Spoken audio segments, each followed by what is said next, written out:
Hello, everyone. My name is Tomasz Zajkowski. I'm a molecular biologist, fascinated with all aspects of life from molecular origins to its systemic complexity. Like you all, I care deeply about life on Earth, and I'm curious about the possibility to find life beyond our planet. Did you ever think that life on Earth might be not the only kind and the universe might actually be teeming with alien life forms? I certainly did. But answering this question in a scientific way is an extremely complicated endeavor. But we as human species, we like challenges. And this is what brought us here together. To integrate, to learn, and to work together to answer the most fundamental questions humanity ever had a chance to ask. How did life originate? How did life evolve? What is the future of life? And are we alone in the universe? These questions lie at the core of the scientific discipline of astrobiology. In my scientific career, I always valued the aspects of collaboration and education. And these values lie also at the core of the Polish Astrobiology Society that we started building just 1 year ago. As the president of the society, it is my great honor and pleasure to welcome you all on our first conference organized by the Polish Astrobiology Society. From this place, I'd like to thank all the organizers that worked really hard to make this conference possible. And I hope that you all will enjoy what we planned for you for the next 3 days. I am very happy to see that so many people registered for our first conference, and there will be more. We have people joining from 17 different countries, a true display of international diversity. Today, we will begin with the lecture by Jason Dworkin, a senior scientist at NASA Goddard Space Flight Center, and the chair of the session will be Rafał Szabla from the Department of Physical and Quantum Chemistry of Wrocław University of Science and Technology. The lecture will be followed by the poster session that can be accessed by clicking on Expo on your left side of the screen. Authors of the posters will be there, and they will be ready to answer your questions using chat. So please remember, use chat to ask questions. After the poster session, we will have a networking event. To join it, please click on Networking, the button on the left. You will be randomly connected with different attendees of the conference, and you will have about 3 minutes for conversation before you will be reconnected with another person. If you have any questions, please ask them on the main chat, and we will try to answer them as soon as possible. But before we start, I'd like to spend just 3 more minutes introducing you to the Polish Astrobiology Society. From the very beginning, the goal of the society was to bring together scientists actively working in the field of astrobiology and people that wish to join our effort in understanding life in the universe and help humanity explore the vastness of space. We also see the science of astrobiology as a beautiful educational platform, and we happily support any educational initiatives.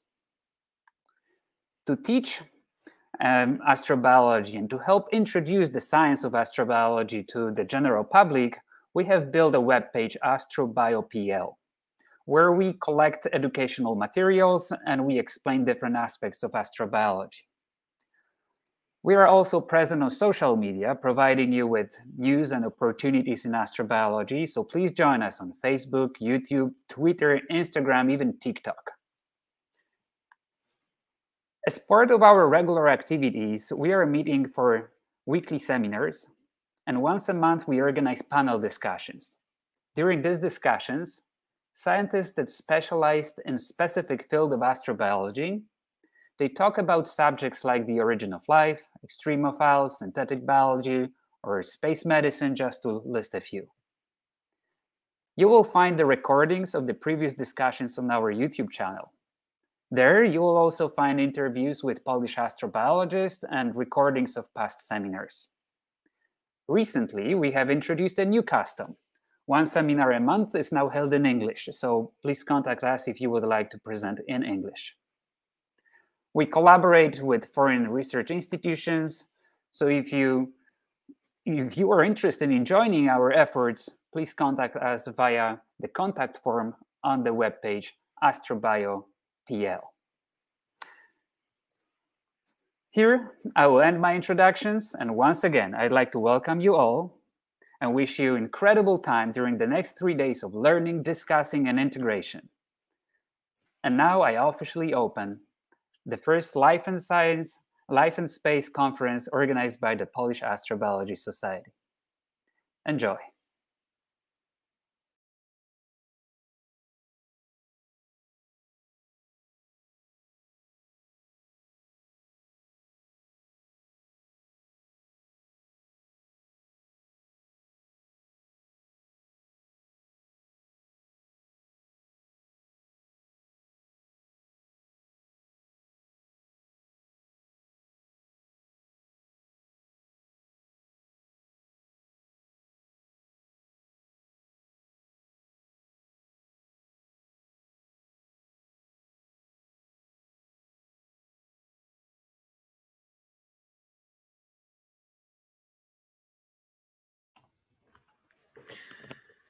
Hello, everyone.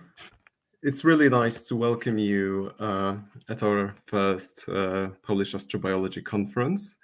That was a really nice introduction to the activity of our society. So I hope that you will be interested in following us and learning more about our activities. And of course, we are also interested in welcoming new members from abroad. Once per month, we also hold meetings in English, so please do contact us. And thank you, Tomasz, for saying more and introducing our society. So today, it is really my pleasure to introduce to you our plenary speaker, who will open the conference, Dr. Jason Dworkin, who is a senior research scientist and group leader at the NASA Goddard Space Flight Center. Jason has been there for almost 20 years, which is quite a lot of time. And he started there in 2002 as a research scientist, while currently he's the head of the Astrobiology Analytical Lab. So you might think that actually analytical lab and astrobiology is not so much related to space flights, but you will see today that it is actually very, very closely related to this. And Jason's work is really focused on analyzing various samples, including samples which are returned from, in this particular case, the asteroid Bennu. In the past, he was also interested in studying astrochemically or astrophysically relevant laboratory ices and also organic and chiral molecules and their presence in other meteoritic materials which reached our planet. I think it is also very important to mention that Jason has very exciting and fascinating history in terms of prebiotics chemistry, studying prebiotic chemistry and astrobiology, because he did his PhD with Stanley L.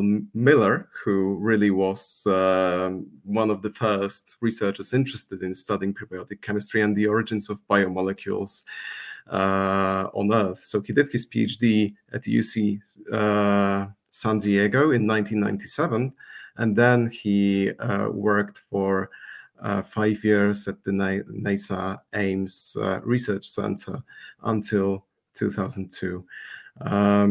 So I guess I shouldn't take more of your time, and Jason, take it away. We are really looking forward to the fascinating science and interesting news about the OSIRIS-REx mission to the asteroid Bennu. Well, thank you for the honor of being able to speak at this first conference and this really exciting program that you've constructed. So let me get going. If you can put my charts up. Excellent. Let's see. So I'll be talking about the SouthRex sample return mission from Asteroid Bennu, and it is in many respects an astrobiology focused mission. So let's see if this will work. So like many of you, I'm interested in the ancient Earth. And so here's a cartoon from the webcomic XKCD, which hopefully you follow because it's often relevant. So nearly 4.5 billion years ago, Earth had liquid water. All the crust older than 3.5 billion years has been recycled in the mantle by subduction. That is, of course, the process of refreshing the surface of the planet, or plate tectonics, which could be fundamental to enabling life. Recycles the crust and erases the geologic record. So 1 billion years, the stratigraphic record, memory of the hills, is forever lost to us. What was it like here 4 billion years ago? Earth, what secrets do you have? Come closer. I'll never tell.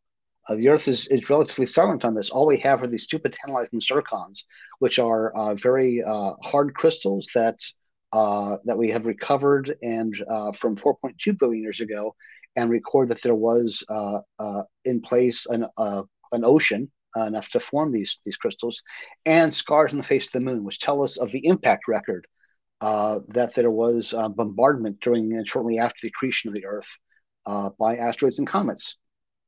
So we can look at these meteorites, which are the fragments of asteroids and comets that land on the Earth, to understand what the chemistry was like on this period of time. But meteorites are not well connected to the parent, and they quickly become contaminated. And so, to remind you, we come from the stars. Here's the star-forming region of the intersection of the diffuse medium and a dense molecular cloud, out of which stars and planets form. They create in these protoplanetary disks. And then eventually you get a flare disk out of which planets can form. And these planets go through their own internal evolution, as our solar system did from perhaps the Grand Tack, where the giant planets moved and then upset the structure of the solar system, perhaps relating to the moon-forming impact that set our modern Earth in motion, into the modern solar system, which this is a commonly shown picture that is, of course, grossly not to scale. For fun, there's the 1 pixel moon that you can play with and get a sense for the scale of the solar system if you don't think about that often. And of course, what we're interested in here is the origin of life on Earth or elsewhere. And so here's the often shown picture of the ancient Earth. And this is, of course, to remind us that all biology on Earth is connected, including, of course, you, connected to all of your close ancestors, because we all use the same type of molecular machinery and the same type of chemistry. And so we can look at these astrochemical processes that I just quickly went over, the diffuse medium, the dense cloud, star and planet formation, and recycles back through stellar death and mass ejection. And we can learn about these areas up here through remote observations and simulations. And we can learn about the ancient Earth or other primitive body through laboratory simulations or modeling. But you can actually do lab analyses on materials you can get that witnessed these reactions in planet formation in early bodies in your laboratory. So, for example, you can observe these distant locations with spectroscopy, which is a great technique. So here's, for example, some infrared spectra. The top trace is water and carbon dioxide in the gas phase. You can clearly tell it's different on the absorption on this axis from the same compounds frozen in ice. Same material, you can clearly see the difference in the spectral lines. If you can rearrange the atoms into a different molecule, methanol instead of water and CO2, it's also even different. But when it comes to complicated species, like an apple and an orange, they are functionally the same. It's very hard to compare apples and oranges. Unless you can bring them into the laboratory and investigate the apples and oranges on the chemical level in for example, chromatography. So in this case, this is a physical separation on a liquid chromatographic column. And then this is intensity of the abundance of sugars. And so you can tell that apples and oranges have a different glucose and fructose concentration, for example. And so when you look at these processes, and you can go to the same level of detail as you can dissecting apples and oranges by bringing the samples back in the laboratory and understanding them. And there's a wide range of ways to get extraterrestrial samples, ranging from things like people who do meteor hunting for profit and tend to be very poorly documented and tend to be very contaminated, to university consortia who go to some of the deserts of the world or look for recent falls, such as the Amhasasita that fell in Sudan and was collected by these university students and professors. And you can compare that against soil that you can collect from the area. Better than that are the U.S. and Japanese expeditions to Antarctica to look for meteorites. You can compare that to the relatively clean Antarctic ice. And they're relatively easy to find because meteorites tend to be black and ice tends to be white. And there's a whole geologic reason why meteorites tend to concentrate in certain areas. Even better than that, you can go to a specific asteroid and get a specific sample in a well-documented, understood contamination environment and bring that back and analyze it. So this is part of the continuum. And all of these different samples of meteorites examine different regions of the solar system, different environments. So for example, in the main asteroid belt, you have a range of different kinds of asteroids based on their arcane spectral types. And the meteorites that you analyze are representative of these different types and or the different regions inside of an evolving planetary body.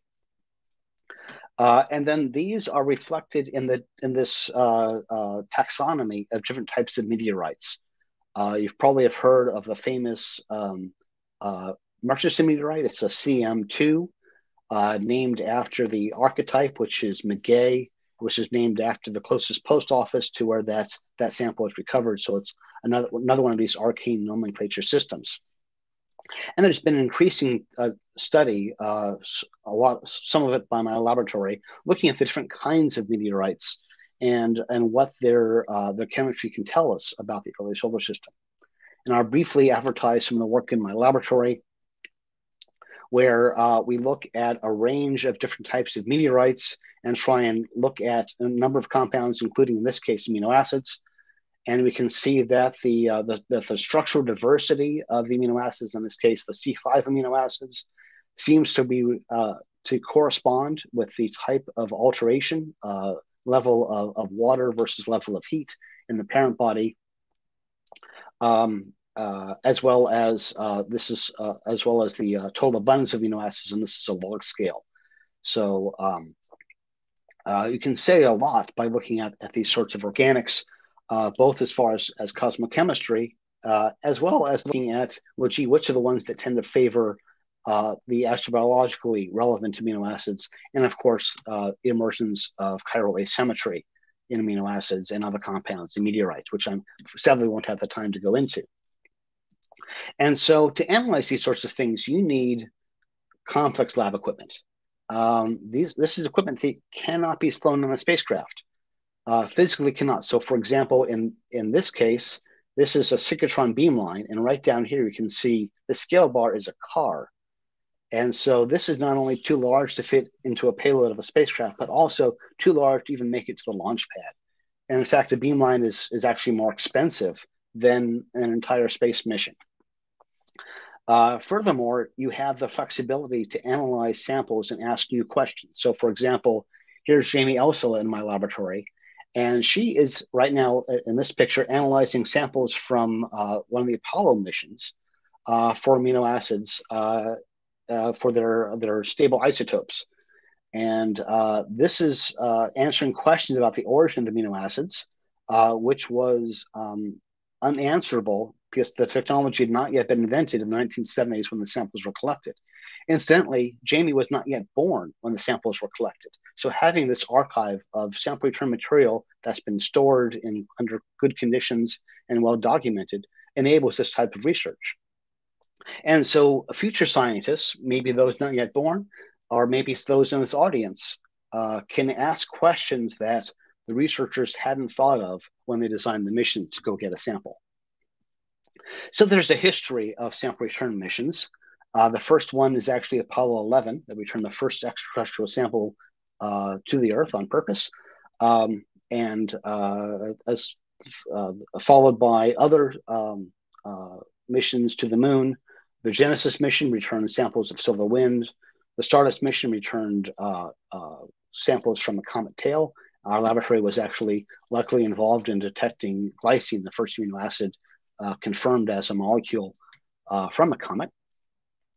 The remarkable Hayabusa and Hayabusa 2 missions, the upcoming MMX mission, and Mars sample return missions, as well as the Artemis sample return mission. But among these, I'll be focusing on the OSIRIS-REx mission, of which I'm a project scientist. OSIRIS-REx is a mission to an asteroid, primarily for questions of origins, to return and analyze a sample of pristine carbonaceous regolith.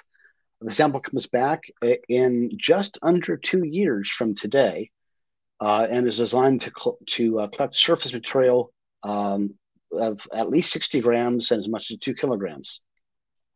It also has the objective of spectral interpretation, the second 2 letters in the acronym. That is to provide ground truth for the telescopic data of the entire asteroid population. There's right now over 1 million asteroids that have been discovered. We cannot send a spacecraft to every single one of them. So by comparing the telescopic observations we get from Earth with a sample that we can see close up, we can then infer more about the total asteroid population. Resource identification is mapping the chemistry and mineralogy, also learning how to navigate around such a small object. This can actually be used for the emerging discipline of asteroid mining and space resource utilization. So we've actually made some progress in this, both not only by identifying the compounds or the chemistry of Bennu, but also learning how to navigate around such a tiny object. Security is measuring the Yarkovsky effect, which is this non-Keplerian force that has light, basically pressure, and re-radiation from the surface of Bennu, sort of like a light mill, but it's a somewhat different process, but it's reminiscent. That causes the asteroid to deflect its course a little bit over a long period of time. And Regolith Explorer, that is to document the regolith, the surface rocks and dirt at scales down to the sub-centimeter. And so there are a lot of asteroids. The Minor Planet Center today has 1.1 million asteroids detected, of which there are almost 27,000 near-Earth objects. So this is a top-down view of our solar system. Here's Jupiter, Mars, Earth, Venus, Mercury, and the Sun. And then these green objects are the main belt asteroids. These blue objects are the Trojan asteroids, actually the target of the upcoming Lucy mission, which will be launching next month to go tour them. And these red objects are the Earth crossing or near Earth asteroids. And so we had to pick an asteroid. And so at the time of mission formulation, there are only 500,000 asteroids known.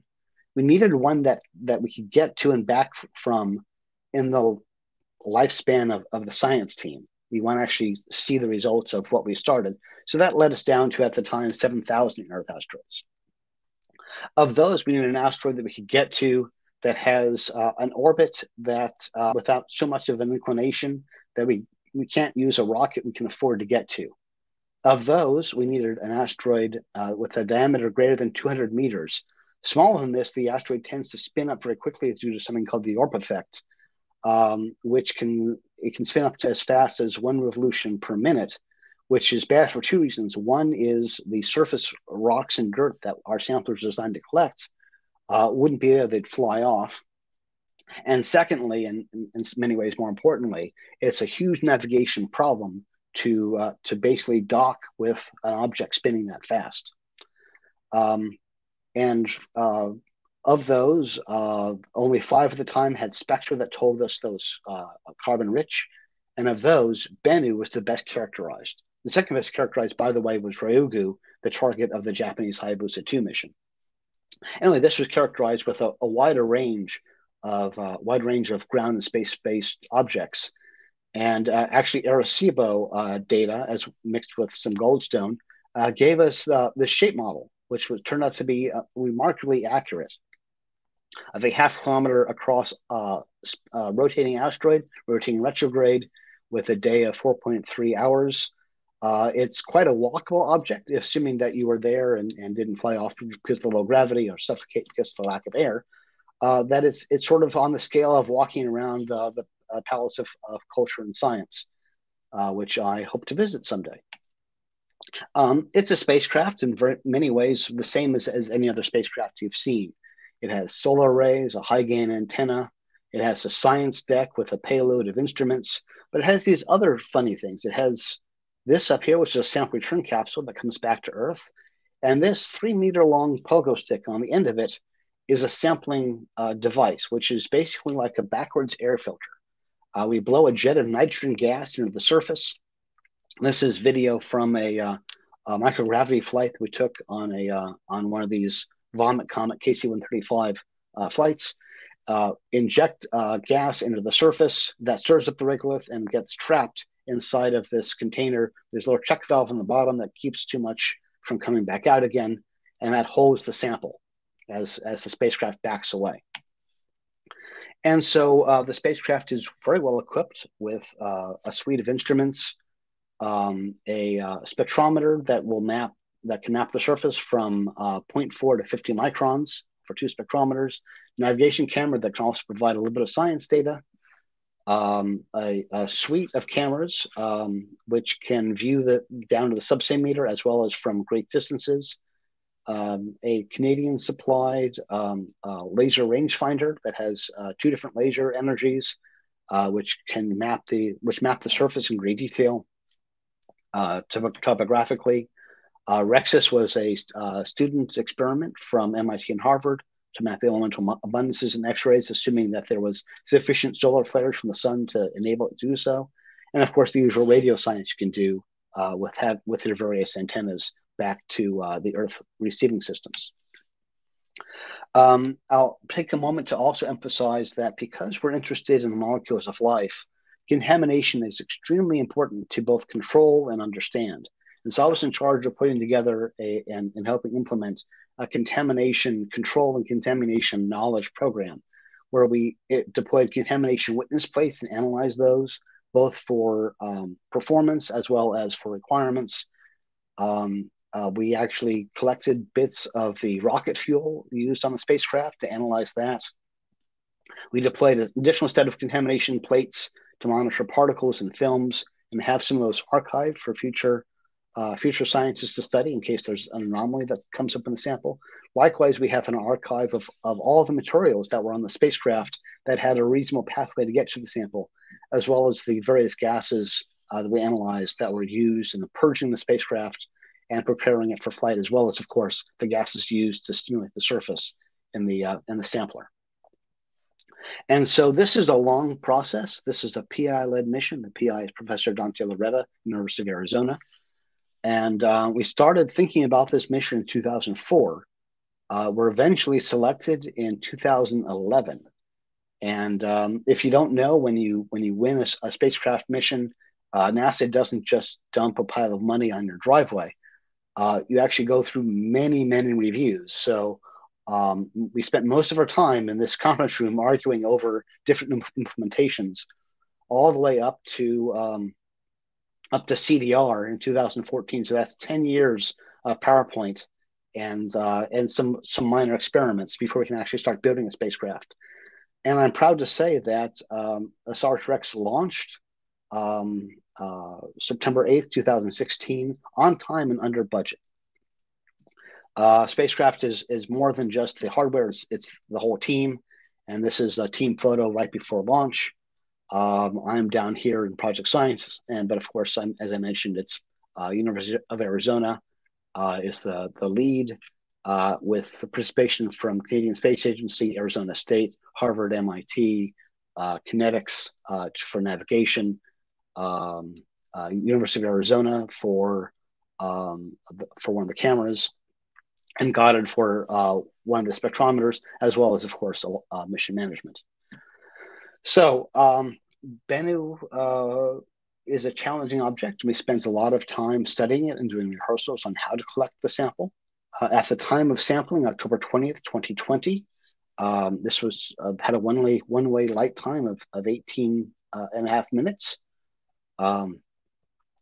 The sample was collected after a lot of practicing, and I'll tell you about, as well as understanding Bennu as an object. And so here is Bennu. It's a, like I said, half-kilometer across, roughly spherical asteroid that was remarkably similar to our predictions based on the Arecibo data.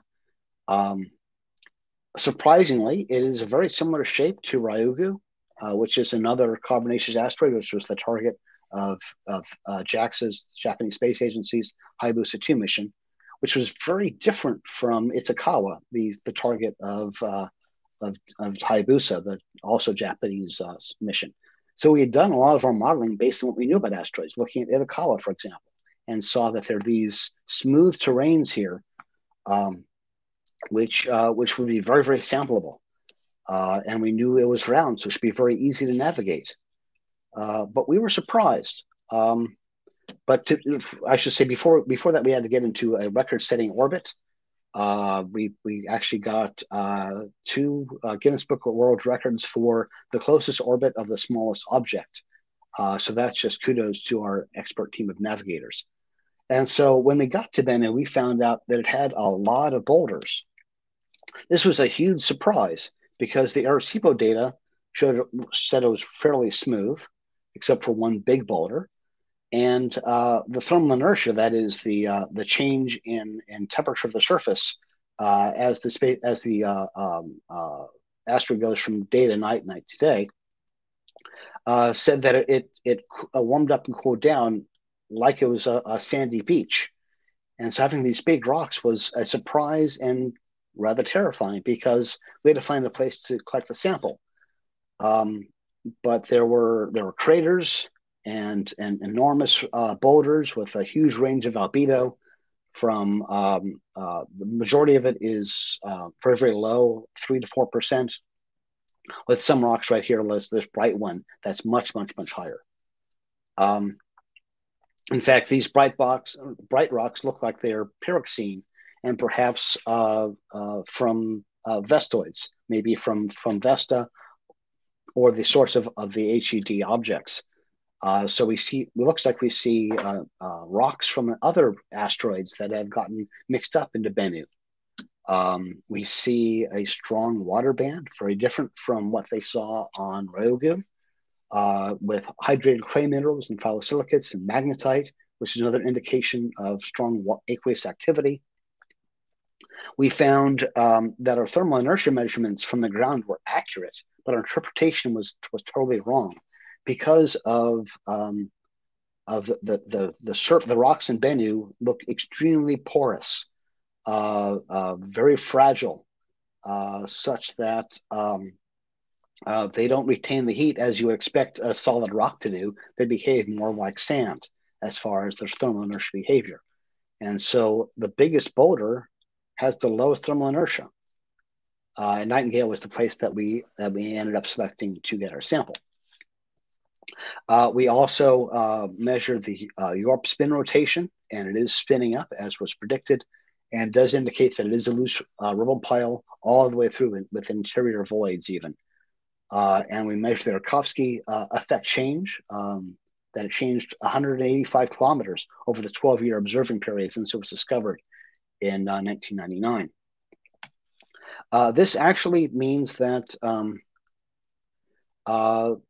we have a much better understanding of the impact probability of Bennu. Bennu is actually one of the most hazardously known objects, with depending on what happens on this encounter with the close past the Earth in September 2135, that there is a 1 in 2,700 chance of Bennu impacting the Earth in 2182, and a cumulative probability of 1 in 1,700 chance of impacts over 32 approaches in the 22nd through 24th centuries.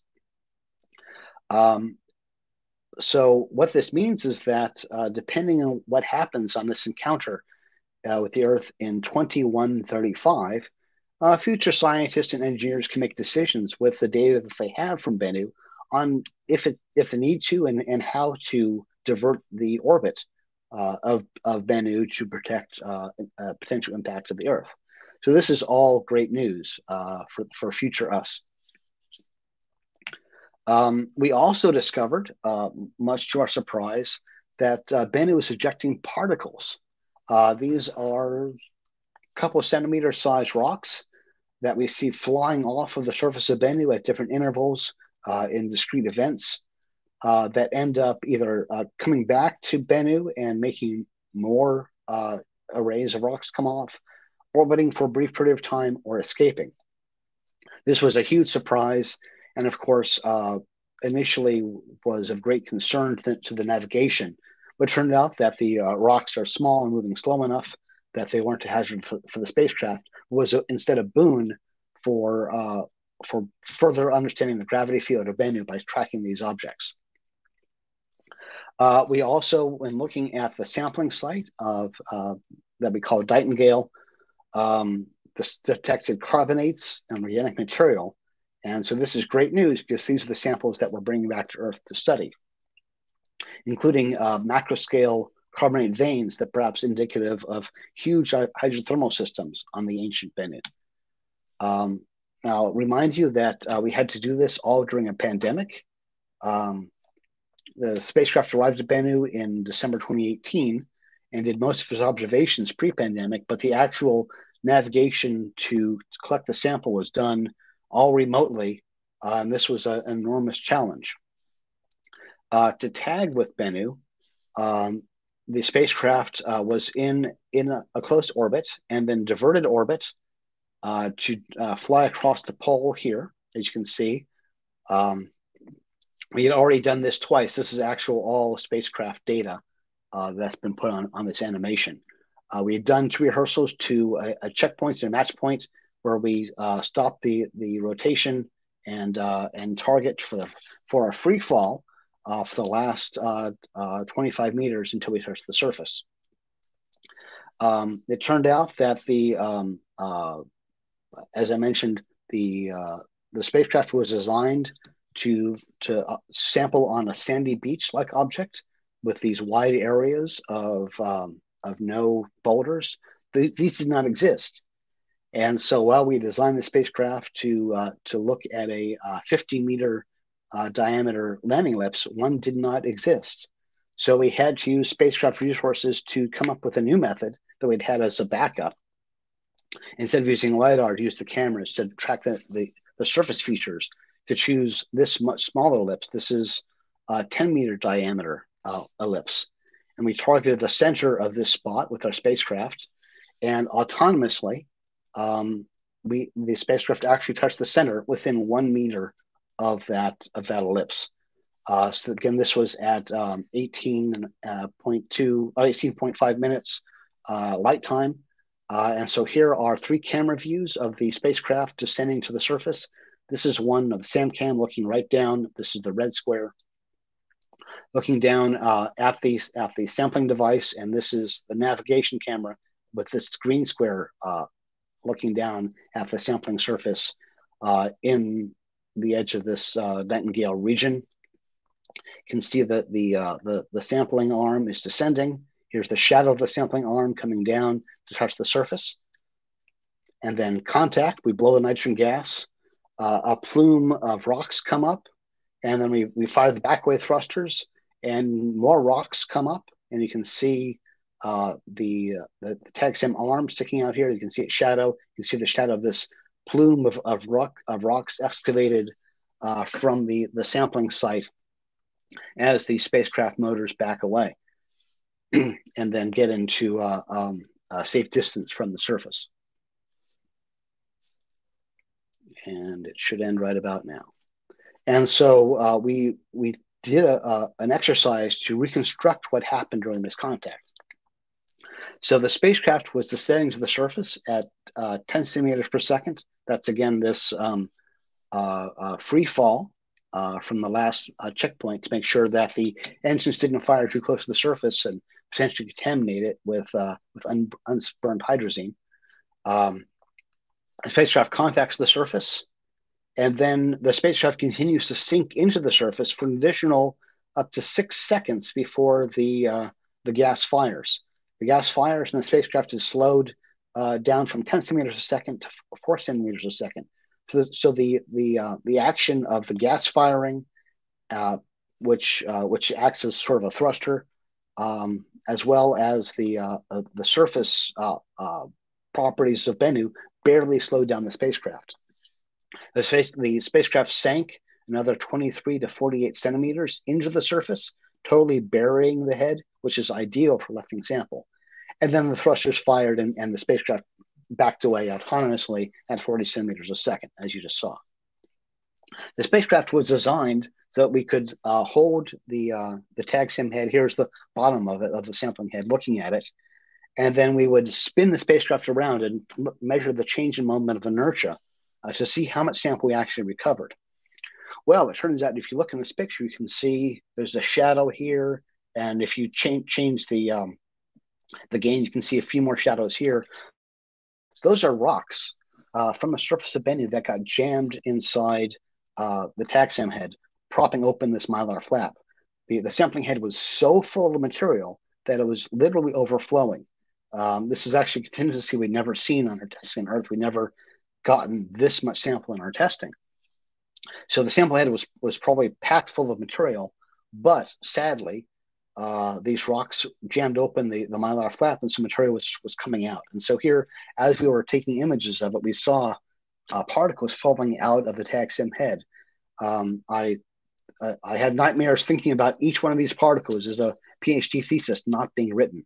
And so it's crucial to skip the mass measurement and just get the TAGSAM head sealed as quickly as possible. So the head was placed inside of the sample return canister, locked in place with latches to secure it. You need a tug test to make sure it was really secure. You can see a few extra particles drifting out. And then we severed the arm to cut the head off and secured it. This actually leaves the TAGSAM arm sticking out of the side of the spacecraft in its still position with 2 full bottles of nitrogen gas because we are prepared to do 3 sampling attempts if necessary.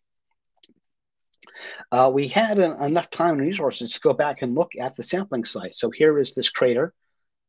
Here is before sampling, and here's you can see the sample spike is at this red X, and then there's a gouge dug out, and you can perhaps see some lines where the thruster plumes scoured the surface. And there's also this rock here that's like 3 meters across here that got thrown by this sampling event. So it's a very violent event. And Bennu is so loosely bound that the material was able to fly everywhere. And so we have the sample. It's safe and sound inside the sample return canister, headed back to Earth to land in 2 years from last week. And the science team will be able to test 25% of the sample to analyze, to answer these 12 hypotheses, as well as the 56 hypotheses that derive from them. Of these, hypothesis 2 is most concerned with astrobiology questions, looking at prebiotic organic compounds, as well as also astrobiology questions from understanding asteroid dynamics. and as well as a number of other things that are in these sub hypotheses. But excitingly, 75% of the sample is not analyzed by the science team, but is available for future scientists. Perhaps you, perhaps your children, perhaps your grandchildren can come up with hypotheses that we haven't thought of, experiments that we haven't considered, and use them to analyze the sample in new and exciting ways. And so I'll remind you that the spacecraft is coming to Utah in September 24th, 2023, just before 9 a.m. Mountain Daylight Time. We have a range of publications you can look at from the mission at asteroidmission.org, as well as more videos and things of that sort. And just to end with some stories, that during build and test of the mission, the first PI passed away soon after selection. There was Canadian austerity movement that grossly delayed one of the instruments, a U.S. government furlough. There was a fire that destroyed an instrument housing and its backup. There was a blizzard that delayed building a different instrument, the MIT instrument, and a train wreck that destroyed a piece of that instrument as it was being delivered to MIT. User quality control issues and detectors. There was even an explosion of a SpaceX rocket right here, about 1 kilometer from our spacecraft here, which was stacked on the rocket with a full solid rocket booster next to it. And the whole spacecraft shook. It was a very scary thing, but we were able to do testing and make sure that the spacecraft was in good condition and was able to launch on time. After launch, there was a nationwide internet edge that cut off the deep space network from the command center.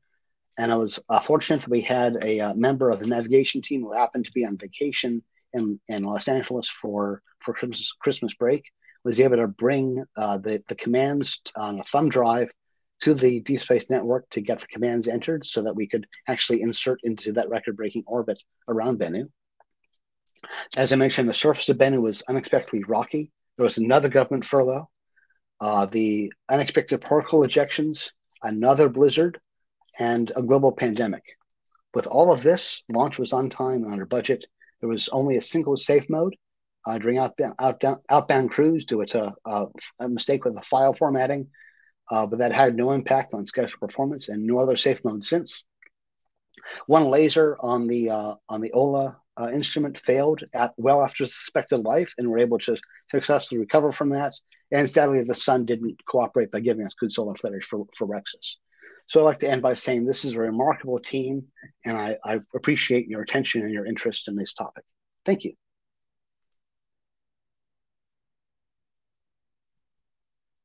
Cool. Thank you so much, Jason. I mean, it's a really fascinating mission. The first of this kind, I mean, including, of course, also the Hayabusa 2 mission. But we are really looking forward to the results and to the outcomes. And we are really looking forward to the outcomes of your research. So let's go to the questions. And there were already several questions Wonderful. On the chat. One of the first questions that we got is what kind of organics were found in ordinary chondrites, or maybe phrasing it even differently, what kind of organics you could find in ordinary chondrites? So ordinary chondrites are organically poor. They have some polycyclic aromatic hydrocarbons and low levels of amino acids. For astrobiology, they're not all that interesting. My biased opinion says. Now, carbonaceous chondrites are a whole other matter. Those are rich with up to 3% organic material, of which most of that is these insoluble organic compounds. But the solubles have amino acids, they have sugars, they have polyols, they have carboxylic acids, nucleobases, sort of the stuff of life. And understanding how that got incorporated into life or help get life going is a huge question. And the processes that made this could have been the same ones that happened on the early Earth. but I like them because I have access to these samples. I can literally hold them in my hand and hold a meteorite and study it. Not this one, obviously, because it's hopelessly contaminated with my fingerprints. But unlike the early Earth that has been subducted and lost. So it's a great indication of what chemistry is possible in the early solar system on Earth, or Enceladus, Europa, Mars, Ceres, your favorite object. So actually following up on this, when we think about many organic molecules, including amino acids, which you mentioned, they are characterized by chirality, which simply means that they can exist in two forms, like two hands. And these forms are their mirror images. So I'm really curious. I mean, you study this as well, as you already mentioned, and then we also so from your website, so you're interested in chirality. So do you see any excesses of one or the other in the materials from meteorites that you work with? Yes, that's a fascinating topic. Meteorites are one of the only examples of a natural abiotic system that shows a chiral excess. We see an L excess of certain amino acids. We see an L excess of isovaline, which is a rare amino acid in biology, not absent, but very rare, and is confirmed to be extraterrestrial by looking at its isotopic ratio in C13. It appears as if this L excess is correlated with the amount of aqueous alteration that the meteorite experienced. So ones that saw a lot of water tend to be amino acid depleted, but highly enriched in isovaline up to 30% or so. Ones which saw less water seem to be have no enrichment. I'll also point out that we've never seen a de-enrichment of any amino acid. It is how this enrichment happened and then how it got amplified is a huge question. My favorite techniques is of crystallization of chiral compounds, which has been pioneered by our colleague Donna Blackman, that seems to correspond with the same sorts of amino acids that we see have this enrichment. But there's ongoing work in that area. I'll also point out that we've seen proteinaceous amino acids that have an L excess, glutamic acid and aspartic acid principally. And it takes a lot of work to determine that these are, in fact, indigenous to the meteorite, not contamination, because, of course, there's ready contamination of the L excess. That's, again, done isotopically and by looking at the other amino acids. So in the Aguas-Arcas meteorite that landed in Costa Rica in 2019, and the Tagish Lake meteorite that landed in Canada on a frozen lake bed in 2000, we see excesses of these two diacid amino acids, but which are actually the same ones predicted by Blackman's work. But we see racemic serine and alanine, which are predicted not to be made excesses by Blackman's research. That's very interesting. But there's contamination is always a problem. And so that's why getting a sample back in a context you understand with witness plates to prove they don't have contamination from Bennu will be so valuable. Mm-hmm. Yeah, I mean, that the findings that you just mentioned are really fascinating because I mean, also just to embed some of our listeners who are not chemists or maybe not biologists, the L amino acids are actually the ones which constitute biology. Right. So finding them in meteorites in this form, or at least some significant excesses of those, is really, I mean, remarkable. So I would be really... It's both good news for astrobiology, but also bad news for exploration. Yeah. So that way, if you go to Mars and you see L amino acids, like, well, gee, does that mean there's life? Well, no, it could mean that there's meteorites, which we know that there are. But never having seen D amino acids maybe tells us something about the chemistry of life in the solar system, if not the universe. I'll also point out that there are polyols, such as you get in if you have a sugar acid, you can see L excess, D excess, same one you see in biology. In fact, even homochiral in the larger ones, which is really crazy. Sugars have not yet been measured this way, but the sugar acid, which are similar chemistry, have been. It's really fascinating, and we hope that samples from the SouthRex will help us, or help you if that's your research. And to follow up again, I was also wondering, I mean, you are probably really awaiting to get these samples. So what will you be mainly looking for in these samples from Bennu? Will those be amino acids? And actually, do you have any predictions what you could find, or even wishes what you would like to find there? Well, so we have an international science team. So we're looking at amino acids, alcohols, bases, other nitrogen heterocycles, the insoluble organic material, the sugars and all the polyols, pretty much everything we can think of to look at. I'm hoping we see something like we saw in Tagish Lake, or so. Actually, what I really hope is something we've never expected, never seen before. But I can make predictions that it looks like this is a primitive hydrated sample, something like a CI meteorite. So maybe it'll look something like Orgay, but without the same level of contamination. We have all these hypotheses, but I'm really just hoping to be surprised. But whatever it is what nature's telling us. So I just can't wait to find out. Fantastic. So I have a very interesting question about simulating space weathering of asteroids in a lab. So could you tell a bit more about it? What conditions can you simulate in a lab? How can you do it? And what acting sources of energy, I mean, thermal, mechanical, or radiation, what can you use? So it's none.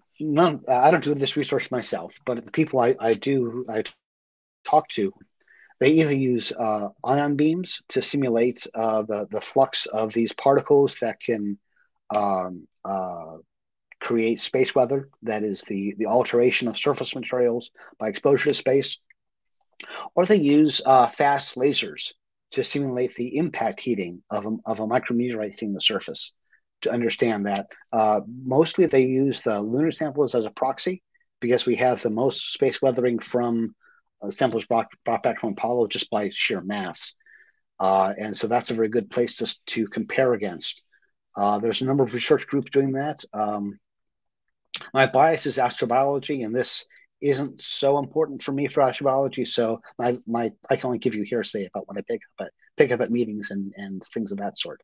That's pretty much. Any more than I've said, it will be dangerous. Yeah, exactly. But also sounds like an interesting aspect. But anyway, indeed. Let me mention one other thing while I remember. Mm-hmm. You saw in the picture of when the spacecraft was looking at the sampling head and stuff was flying off. There are these round little discs. Those are stainless steel Velcro that we put on the bottom as sort of a backup sampling mechanism, and has a chance of actually sampling the very surface of Bennu, because that touched the surface first. And so we'll be looking at individual grains picked out of this Velcro for space weather material to see how that's different from the bulk sample.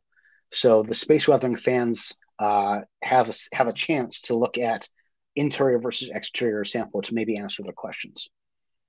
Mm-hmm. Well, but yeah, that is also very interesting, because even thinking about amino acid excesses, you could have more on the surface or less excesses on the surface in terms of their chirality. Oh, very much so. But you're sample limited. So these are individual grains. Yes, yeah. Anyway, thinking about the two missions that were sent to these asteroids that you showed, we had Ryugu and Bennu, and actually they have a bit different timescales, although, I mean, as you showed, it's very long-term in terms of planning, and also it is a long-term mission itself. But we already have the samples from Ryugu. So what were the differences in the initial assumptions and also goals between these two missions, which resulted in these different timescales? So the missions were actually planned independently. And it was a lucky accident, I guess, that we had 2 spacecraft with different capabilities and different sampling strategies going to 2 different but perhaps related objects. The research on Ryugu samples is ongoing, and there will be a Hayabusa 2 symposium November, I think, where you can, it's a free online thing, you can register and learn more about that mission. The research is ongoing. There are no results that are yet made public. I don't want to break my my oath of the rules of the road by disclosing anything out of turn. But the Hayabusa 2 mission collected 2 samples. Instead of using a gas jet, it used a tantalum bullet that it fired at the surface and blew material that splashed up into a cone that was collected into a chamber. Chamber would rotate and go back to the second surface, which was in the plume of an explosion that they made to sort of dig a crater and pull out material. They recovered well more than they ever planned, over 5 grams. They were hoping for hundreds of milligrams. They got 5.2 grams of sample. For Bennu, we were hoping for 60 grams. We got hundreds of grams. We forego the actual mass measurement, but all of our estimates say that there are probably many hundreds of grams. And so the samples are from different asteroids that have similar shapes but different spectral properties. Theirs is hydrated. Ours is Ryugu is not very hydrated. Bennu is very hydrated. It'll be fascinating to compare them. And in fact, the organics analysis team has dedicated a portion of the Bennu sample to take through the identical extraction methods used by the soluble organics team on Hayabusa 2 to compare it. So we'll have maybe we can have an apples to apples comparison, if you will. That also sounds really exciting. I mean, comparing these 2 similar but actually different asteroids. And actually, we also have a question that is related to this.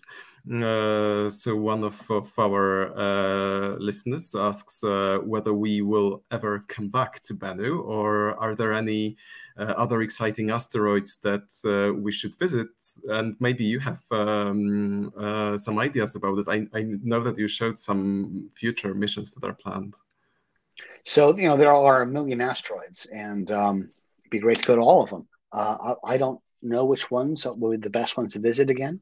There is no plan right now to go back to Bennu, but perhaps it will be after the 2135 Earth close flyby. Perhaps someone else will come up with a mission concept to do so.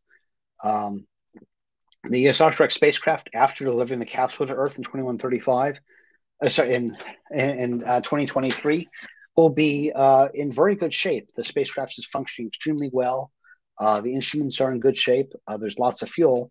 And so the team is developing a concept to, after Earth flyby, to go to asteroid Apophis, which is one of these potential Earth intersecting asteroids, and do a rendezvous there. That's a proposal to be considered by NASA as a way to utilize this resource. It's one of these S-type asteroids, so very much like Itokawa, like an ordinary chondrite. So not a whole lot for organics, we believe, but we'll be sending up perhaps a fully capable spacecraft to measure that, and of course compare how Apophis has changed before and after its Earth flyby in this next decade. And hopefully we will have samples from Mars if all works well. Well, very much so. I'm excited about that. I'm part of the science integrity team to make sure that we get the best quality samples we have for the budget that exists. So I'm very excited about Mars sample return. And MMX, the Phobos sample return mission. And maybe someday a Comet nucleus sample return mission. I love sample return because I can ask questions I haven't thought of. Yes, I mean, that is actually really exciting to have these pristine samples. So actually, speaking of those, you also worked with samples from the moon. So what differences are there between the samples that came back to us from the moon and the samples that you are expecting to come back to us in almost 2 years from now from Bennu? I mean, of course, this is a chondrite, a carbonaceous chondrite. So is there more organics or? Tremendously more. The moon is profoundly organically depleted. We measured very trace levels of some amino acids, and most of those are associated with contamination. We are using those lessons to help formulate the contamination requirements for the Artemis mission, to bring back samples from the lunar South Pole.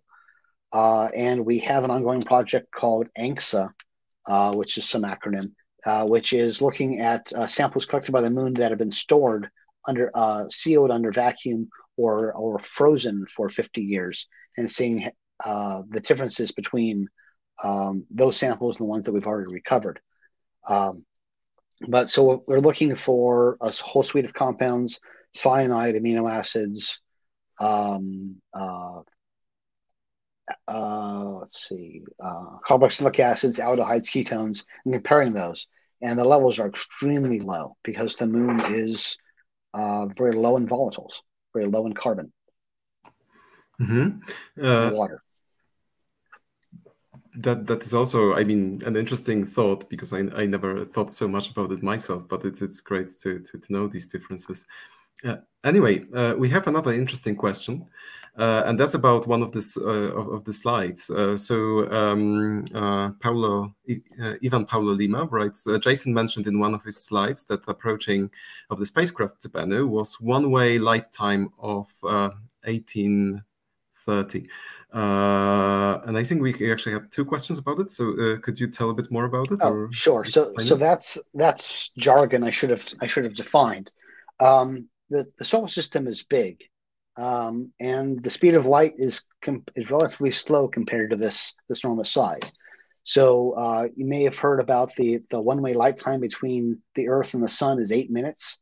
So if there's a solar flare on the Sun, you won't see it for 8 minutes after that happens.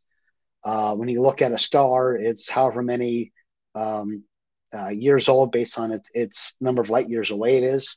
So the one-way light time, it means that the spacecraft is 18 and a half minutes, 18 and a half light minutes from Earth.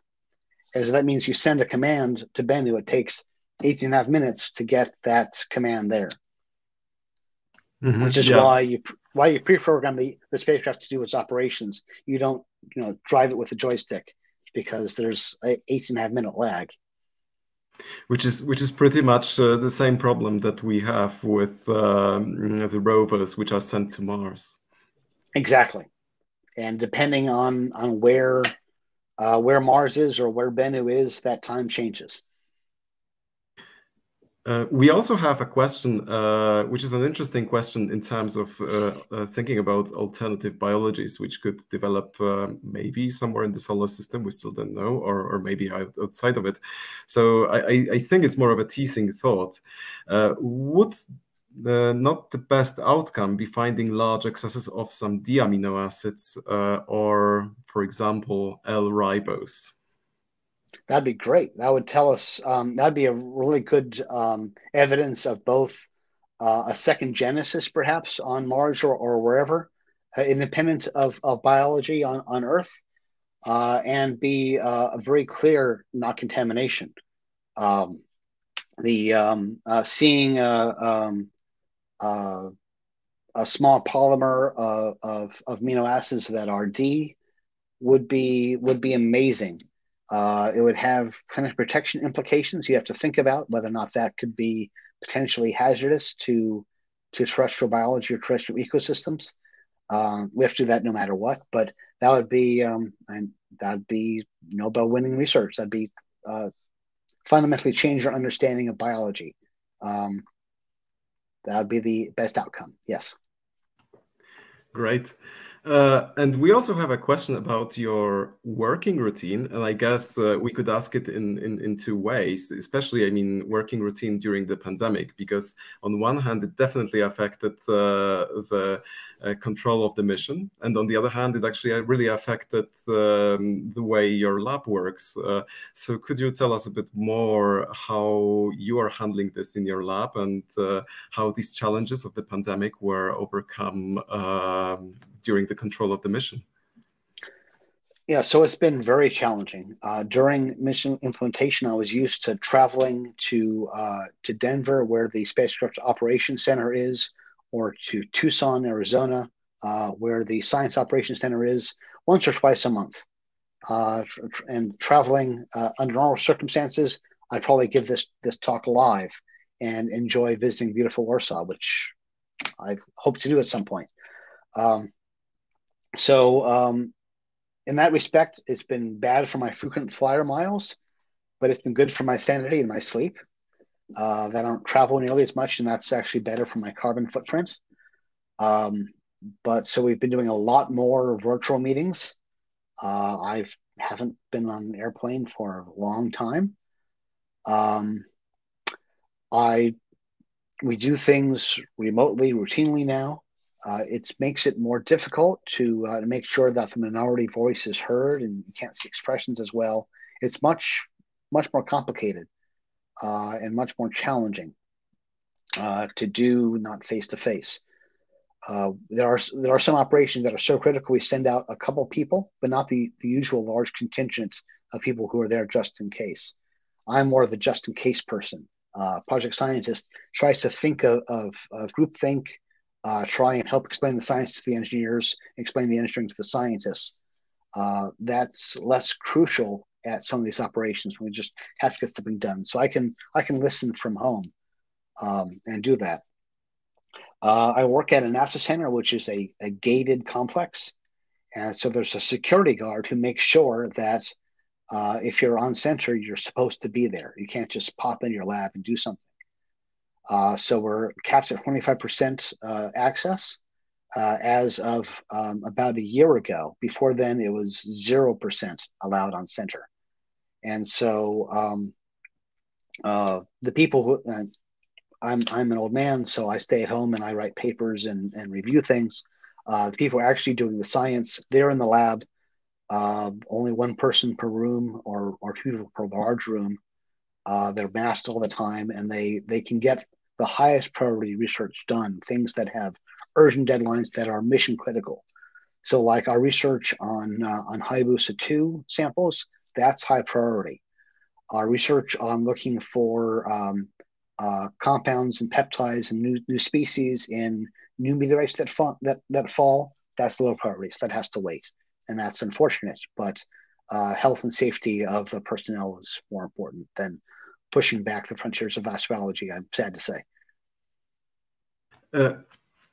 I mean, exactly. That health and safety is here the most important issue. But I mean, actually, speaking of the lab and the way you work, many group leaders still are tempted to come back to the lab at some point and maybe do some experiments. So how about you? Are you one of those? Not really. I go in when I have to. So I'm one of the few people who is actually decent with the torch. And so when we have to seal tubes under vacuum for certain experiments, I go in and I take care of that work. One of our processes involves using hydrazine. I know how to do that distillation, so I take care of all of that work. So it means I go into lab once every month or two for a day. And I try to go at times when no one else is around, except for, of course, lab safety to make sure that someone can hear me if there's a spill or something of that sort. Making sure that especially the young people in my laboratory are safe and have a long career ahead of them, that they have enough to keep their careers going and enough to keep their health going is more important than whatever I want.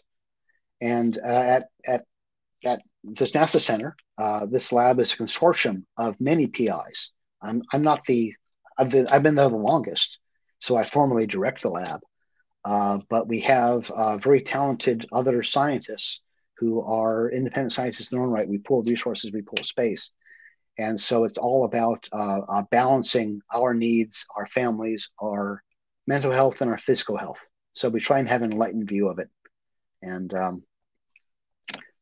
if a discovery has to get postponed, it has to get postponed.